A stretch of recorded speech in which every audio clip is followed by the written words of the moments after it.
আলামিন শিকদারের কাছে। আলামিন, চট্টগ্রামে তো সকাল থেকেই বৃষ্টি হচ্ছে, এখন কি অবস্থা আবহাওয়ার?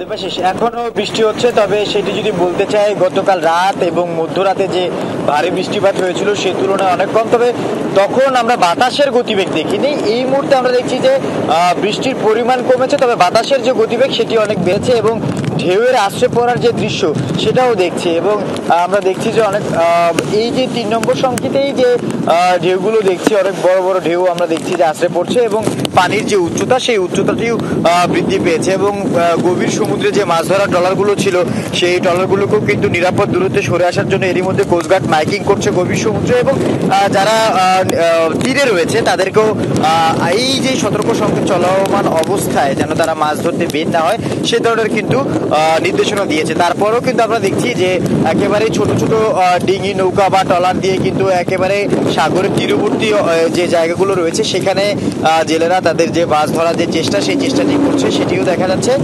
পাশাপাশি যদি বলি বন্দরের যে কার্যক্রম, সেই বন্দরের কার্যক্রম স্বাভাবিক রয়েছে, পণ্য ওঠানামা স্বাভাবিক রয়েছে এবং যে সাগরে যে লাইটারের জাহাজগুলো দেখা যাচ্ছে সেই লাইটারের জাহাজগুলো নিরাপদ দূরত্বে সরিয়ে নেওয়া হয়নি, কারণ 3 নম্বর সতর্ক সংকেত থেকে 6 নম্বর সতর্ক সংকেত পর্যন্ত লাইটারের জাহাজগুলোকে আমরা এভাবেই নোঙর করে থাকা অবস্থায় দেখি সাগরের এই যে একেবারে তীরবর্তী জায়গায়। এবং মাদার ভেসেল যেগুলো বহির্নোঙরে থাকে সেগুলো নোঙর করাই থাকে।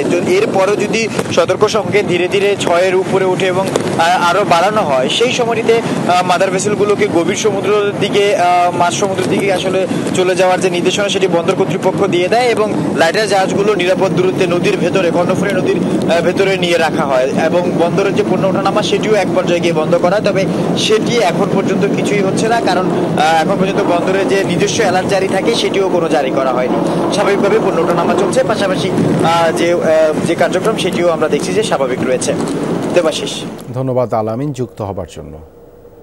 জিপিএইচ কোয়ান্টাম B600TR বাংলাদেশের উচ্চ শক্তি সম্পন্ন একমাত্র রড।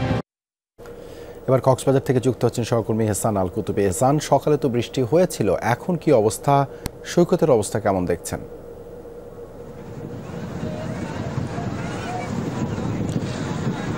দেবাশিস, সকাল থেকে গুড়ি বৃষ্টি হয়েছে থেমে থেমে এবং এখন বৃষ্টি নেই, একটু রোদের দেখা মিলেছে।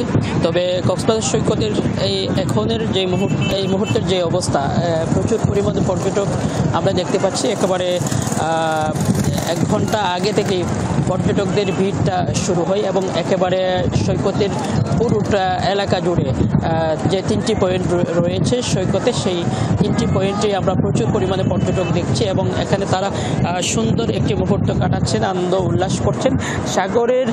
যেহেতু সাগর উত্তাল রয়েছে নিম্নচাপের কারণে, সে কারণে কিন্তু লঘুচাপের কারণে যে সাগর 3 নম্বর সংকেত রয়েছে সেই সংকেতের কারণে সাগর উত্তাল রয়েছে। উত্তাল থাকাতেই বিশাল বিশাল ঢেউ আমরা দেখছি, কিন্তু এর মধ্যেও কিন্তু পর্যটকরা গোসল করছেন, আনন্দ উল্লাস করছেন। আর আরেকটা বিষয় হচ্ছে, গতকালকে যে এক শিক্ষার্থী নিখোঁজ হয়েছিল সেই শিক্ষার্থীর কক্সবাজার কলাতলি পয়েন্ট থেকে উদ্ধার করা হয়েছে এবং তাকে কিন্তু গতকাল রাতে সকাল পর্যন্ত তাকে যেসব পয়েন্ট থেকেই আসলে সবসময় পর্যটক বা কেউ নিখোঁজ হলে যেসব পয়েন্ট থেকে পাওয়া যায় সেখানে তাকে খোঁজ করা হয়েছিল। অবশেষে তার মরদেহ উদ্ধার করা হয়েছে। ধন্যবাদ এহসান যুক্ত হবার জন্য।